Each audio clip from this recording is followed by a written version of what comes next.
সামান্য আলু দিয়ে যদি বাসাতেই এত সুন্দর ধরনের বল তৈরি করা যায় তাহলে বাহির থেকে বিকালবেলা নাস্তা কেনই বা কিনবো বলো। আজকে সন্ধ্যায় নাস্তায় বাসাতেই তৈরি করেছিলাম মজাদার সুন্দর বলগুলো। সন্ধ্যা হলেই বাসায় সবাই নাস্তার জন্য বায়না ধরে, প্রতিদিনই একটা রকম নতুন নিত্য নতুন আইটেম আমাকে বানাতে হয়, বাসায় সবার জন্য কিছু না কিছু তৈরি করতে হয়। আজকে ভাবলাম এই আলুগুলো দিয়ে কিছু একটা বানাই। তো প্রথমে এই আলুগুলো আমি সুন্দর ঝিরিঝিরি করে কুচিয়ে নিয়েছিলাম, নিয়ে একটু লবণ দিয়ে এটাকে ভিজিয়ে রাখছি যেন এটা থেকে যে পানি থেকে এক্সট্রা পানিটা ঝরে যায়। আর এইখানে সামান্য রসুন আর একটা বোম্বাই মরিচ আমি ছেঁচে নিয়েছি, তোমরা চাইলে এখানে কাঁচা মরিচও দিতে পারো। তো সেই আলুটা থেকে পানি বের হওয়ার পর আমি আলুর থেকে পানিটাকে সুন্দর চিপড়ে চিপড়ে বের করে নিচ্ছি।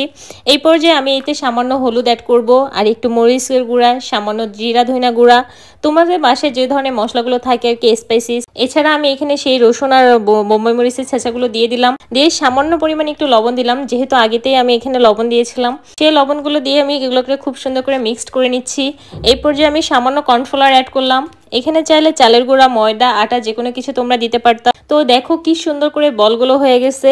ও আচ্ছা, আমি এখানে তো ম্যাগি মশলা দিতে ভুলে গেছি, তো এই ম্যাজিক মশলাটা আমি এখানে ইউজ করলাম। যে কোনো ধরনের ভাজা পোড়াতে ম্যাজিক মশলা ইউজ করলে দেখবা অনেক ভালো লাগে।